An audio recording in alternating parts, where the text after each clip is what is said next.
Hello दोस्तों इस video में हम बात करने वाले हैं एंजल वन लोन के बारे में। इसके बारे में हमने पहले भी बात की हुई है।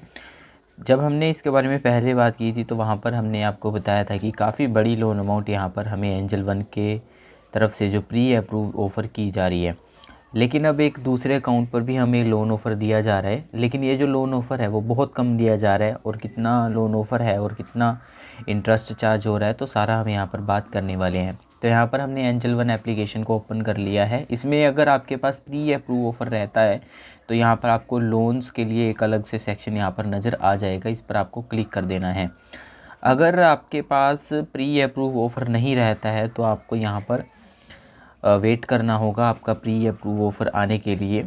कई बार अप्लाई करने का ऑप्शन मिल जाता है तो आप अप्लाई भी कर सकते हैं और अपना ऑफ़र चेक कर सकते हो। लेकिन अगर एंजल वन में आपने पहले ही प्रोफाइल बनाई हुई है, मतलब ट्रेडिंग वगैरह आप करते हो या ट्रेडिंग नहीं भी करते हो तो भी आपने प्रोफाइल बनाई हुई है, तो भी यहाँ पर आपको प्री अप्रूव लोन आने के जो चांस है वो काफ़ी बढ़ जाते हैं। तो प्रोसीड करेंगे इसको और अपना जो लोन ऑफ़र है वो यहाँ पर चेक कर लेंगे। तो जैसे आप देख सकते हैं हमें इस केस में 13,500 रुपये का जो लोन ऑफ़र है वो यहाँ पर प्रोवाइड किया जा रहा है।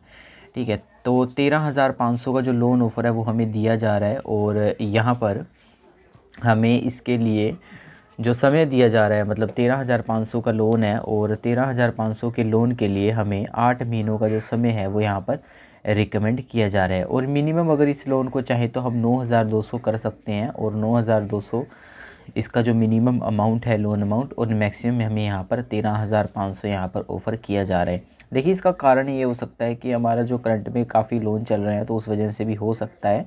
बाकी 13,500 में देख लेते हैं कि कितने फ़ीस एंड चार्जेस सबको यहाँ पर पे करने पड़ रहे हैं।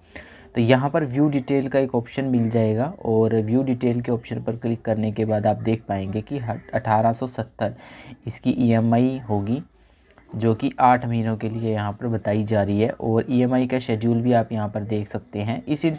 इस लोन की एक अच्छी बात मुझे ये लगी कि इसको किसी भी टाइम आप फोरक्लोज़ कर सकते हैं। इसका मतलब यहाँ पर ज़ीरो फोरक्लोज़ फ़ीस के साथ आप किसी भी टाइम यहाँ पर फोरक्लोज़ कर सकते हैं। जैसे आप मनी व्यू में ऐसा नहीं कर सकते। अगर आप 8 महीनों के लिए लोन लेते हैं तो आप उसको 6 महीने से पहले बंद नहीं कर सकते, अगर ये इसको अगर मनी व्यू से यहाँ पर इसकी तुलना की जाए।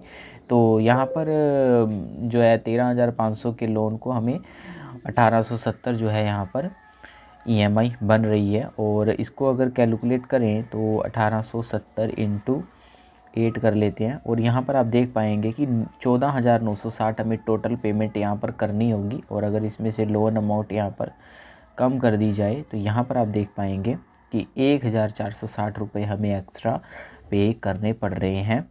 प्रोसेसिंग फ़ीस भी इसमें ऐड होगी, क्योंकि जो लोन अमाउंट आपको दी जाएगी वो प्रोसेसिंग फ़ीस कट करके ही दी जाएगी। 13,500 ये मैक्सिमम अमाउंट है, लेकिन प्रोसेसिंग फ़ीस जो कि 2 से 3% चार्ज होती है उसको अगर हटा दें तो यहाँ पर जो है आपको लोन अमाउंट दी जाएगी। और फिर आपका जो अमाउंट जो हमने कैलकुलेट किया था वो यहाँ पर बढ़ जाएगा, क्योंकि उसमें प्रोसेसिंग फ़ीस भी फिर आपका जो लोन अमाउंट है वो यहाँ पर कट होकर के आपका जो लोन है वो आएगा।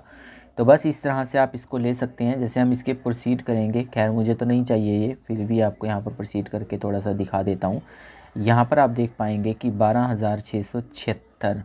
ठीक है, अब हम इससे दोबारा से कैलकुलेट कर लेते हैं, चलिए ठीक है। तो 14,690 था। यहाँ पर पहले हम लोन अमाउंट देख लेते हैं। यहाँ पर देखिए 12,676 हमें क्रेडिट किया जा रहा है, ठीक है। और जो लोन अमाउंट है वो है 13,500, 12,676। तो जो प्रोसेसिंग फ़ीस इस केस में चार्ज हो रही है वो 824 रुपये हमें चार्ज की जा रही है। और इंटरेस्ट जो चार्ज किया जा रहा है वो 28.1% पर एनम यहाँ पर चार्ज किया जा रहा है। और जो लोन डॉक्यूमेंट फ़ी है वो भी रहेगी, तो वो 24 रुपये आपके लोन से कट हो जाएगी। और आपका जो ईएमआई अमाउंट है वो यहाँ पर देखिए बन जाएगा। फर्स्ट ईएमआई डेट आपकी आ जाएगी। ईएमआई डेट वही डेट होगी जिस तारीख को आपको लोन यहाँ पर दिया जाएगा। बस आप इसे एग्री एंड प्रोसीड करेंगे तो यहाँ पर आपका जो लोन है वो आगे प्रोसीड हो जाएगा, जिसमें कि आपको केवाईसी करनी होगी। केवाईसी करने के बाद ऑटो डेबिट सेट करना होगा। इतने छोटे लोन में हो सकता है ना भी करवाएं, लेकिन करवाएंगे ये, जहाँ तक मुझे लगता है, क्योंकि एंजल वन से मेरा एक्सपीरियंस रहा है लोन लेने का, तो इन्होंने करवाई थी। तो बस उसके बाद आपको जो लोन है विद इन 24 आवर्स के अंदर आपके बैंक अकाउंट में यहाँ पर सेंड कर दिया जाता है। तो ये पूरा प्रोसेस यहाँ पर रहता है एंजल वन से लोन लेने का। आई होप आपको समझ में आया होगा। और ज़्यादा अमाउंट भी ली जा सकती है, बस उसके लिए आपको बैंक स्टेटमेंट देनी होगी। अगर आपकी सैलरी 25,000 से ऊपर है तो ज़्यादा भी अमाउंट यहाँ पर आपको मिल सकती है। तो ये था पूरा प्रोसेस, पूरी डिटेल एंजल वन से लोन लेने के लिए। अब एक बात यहाँ पर छोटी सी ये है कि एंजल वन खुद लोन नहीं प्रोवाइड करता, बल्कि इनका काफ़ी सारी NBFC के साथ यहाँ पर जो एक तरह से कह लीजिए कि पार्टनरशिप है, और उनसे ही यहाँ पर जो लोन है आपको दिया जाता है। तो इसलिए यहाँ पर ये थोड़ा सा महंगा आपको पड़ सकता है। तो कोशिश कीजिएगा कि डायरेक्ट आप किसी लोन एप्लीकेशन से या बैंक से ही लोन लीजिएगा। बाकी अगर आपकी इमरजेंसी है तो यहाँ पर भी आप लोन ले सकते हो।